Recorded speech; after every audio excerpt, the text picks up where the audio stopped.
కార్తీక మాసాన్ని పురస్కరించుకుని కవాడిగూడలోని బాలా త్రిపుర సుందరి దేవాలయంలో శివపార్వతుల కళ్యాణం అంగరంగ వైభవంగా భక్తి శ్రద్ధలతో నిర్వహించారు.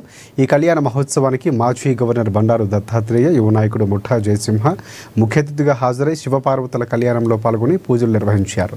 అనంతరం మాజీ గవర్నర్ బండారు దత్తాత్రేయ, ఆలయ కమిటీ చైర్మన్ మాజీ కార్పొరేటర్ టి రవీందర్లు ముఖ్య అతిథులుగా హాజరై అన్నదాన కార్యక్రమాన్ని ప్రారంభించారు.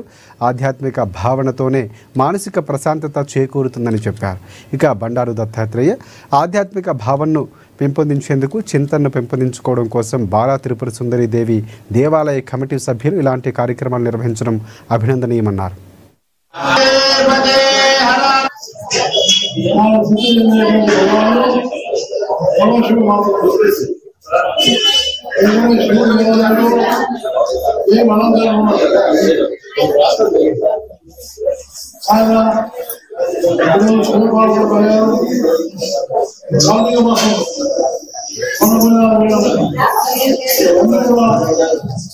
ఆధ్యాత్మికమైనటువంటి భావనను దైవమైనటువంటి భావనను మనసులో